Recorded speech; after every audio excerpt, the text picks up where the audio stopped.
Hey guys, sorry if I look and sound a bit weird. I am dealing with. I don't even know. It's partial cold, partial allergies. I don't know what this is. I had actually started last night making a video that was literally just text because I couldn't talk yesterday. So, yeah, that kind of sucked. But last night was miserable, but after waking up today, having a lot of tea and cough drops and medicine, stuff like that, I'm at least on the mend. Anyway, I wanted to talk about volume 1 of Sandman and the first season that was out on Netflix. So, when I started watching this, it was at my best friend's house, and her husband was the one who had suggested watching it and was talking to her because he was out getting us dinner. And he was like, "Hey, would she want to show? Would she want to check this out and everything?" And my best friend was trying to pitch it to me with sorry, with British hot guy adjacent, actors and stuff like that. And it's like, dude, there's people from Harry Potter and Doctor Who in this thing. Like, I don't think it counts as British adjacent.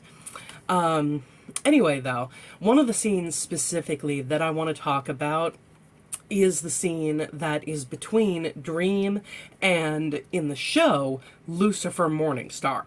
So here that is. The first move. Very well. Make your move.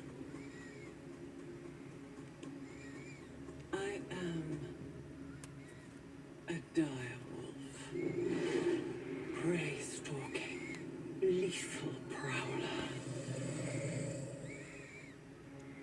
I am a hunter. Horse mounted. Wolf stabbing.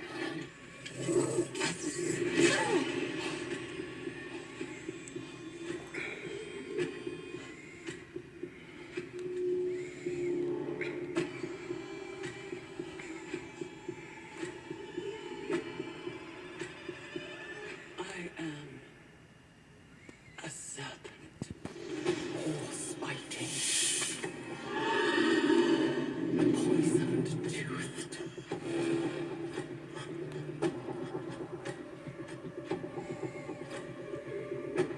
I am a bird of prey.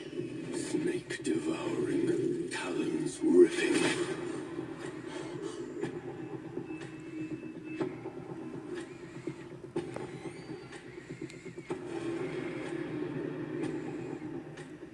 I am a butcher bacterium. Warm life destroying.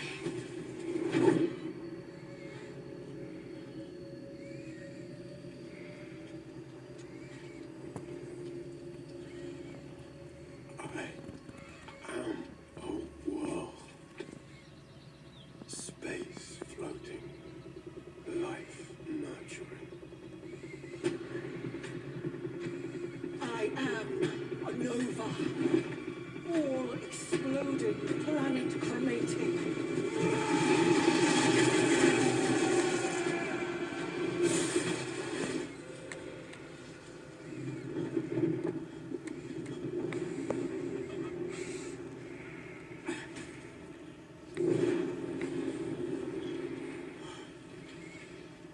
I am a universe. All things encompassing. All life embracing. I am anti-life. Beast of judgment. The dark at the end of everything.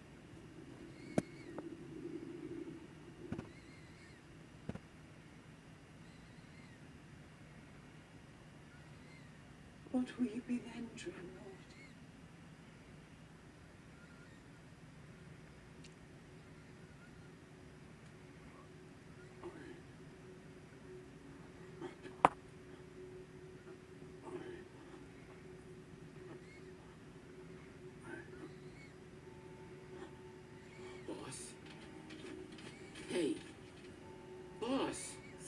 with us, Dream? He is, and it's his move. Your Majesty. There are no more moves. What can survive the anti-life? Hey, boss, listen to me. You know what can survive the anti-life? You. Dreams don't fucking die. Not if you believe in them. And I believe Dream of the Endless would never leave his raven here alone in hell with Lucifer.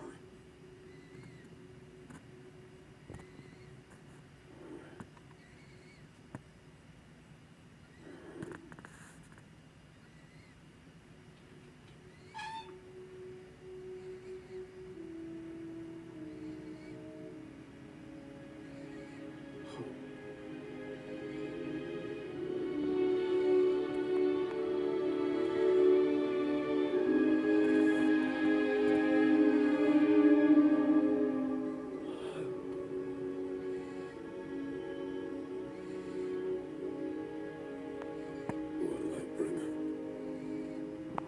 is your moon. What is it that kills hope? And then I'm going to put pictures of the comic scene of that right here.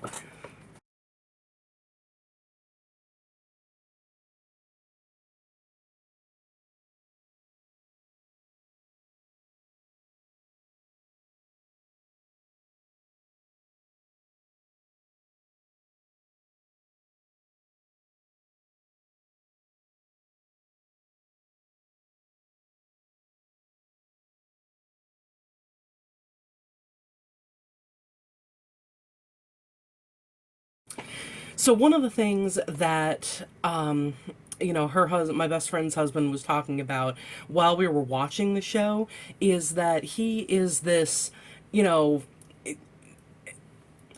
endless being, this incredibly aged being who, doesn't need the advice of a newly formed raven familiar. And I do agree with that because let's face it, Dream is, like I said, this ageless being, who has been around forever and has all of these different experiences and powers and intelligence and all that. But I don't know, to be honest, I like the show version better than what they did in the comics. Because when you're reading the comics, and maybe it's just because it is volume 1 and it's still in the setup of the story and everything, we don't really feel any stakes in what is happening. I mean, one of the biggest differences is that he is not even going up against Lucifer. He is going up against this demon that has his helm that he's trying to get back. And in the comic, against this demon, there's no stakes. There's no suspense. You never get the sense that Dream is not going to be able to win.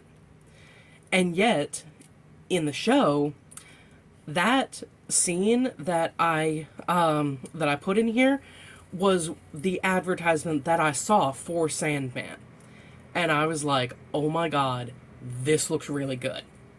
Not to mention the guy who plays Dream, like, wow. Just, wow.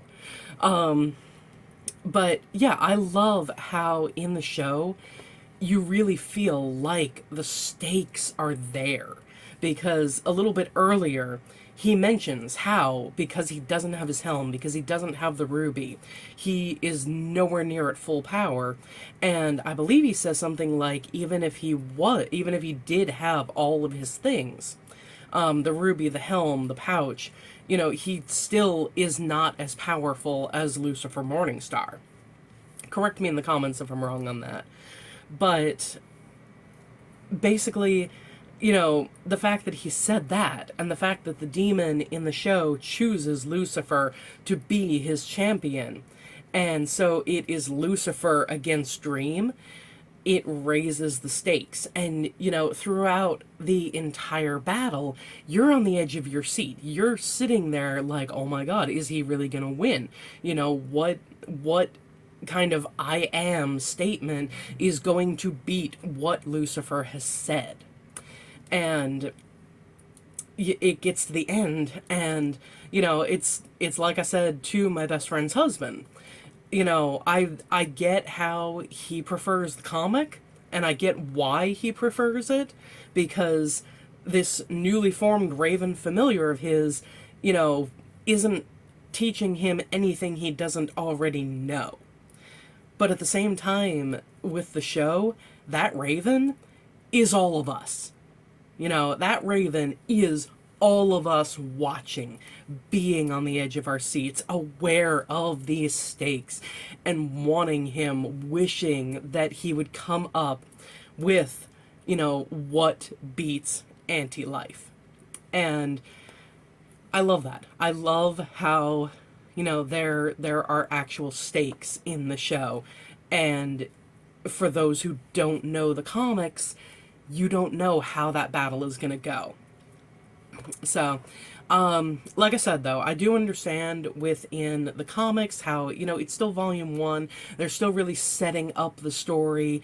And, I do appreciate that. But I love the feeling of stakes and that there is something to lose. So, I don't know. Maybe it's just because I saw the show first and then I'm reading the comic. That is usually how it goes for me. If I read something first and then I watch the thing I watch is just like, what the hell is this? Why would they do this? Why would they make these changes? But if I see it first and then I read it, then I'm like, okay, they can exist in the same universe. We're good. So that could just be, part of what is influencing this. But anyway, if you have seen and read Sandman, don't give me any spoilers because I only just started volume 2, but tell me what you think, especially of that scene, down in the comments. Thanks for watching, guys. I will see you later. Bye.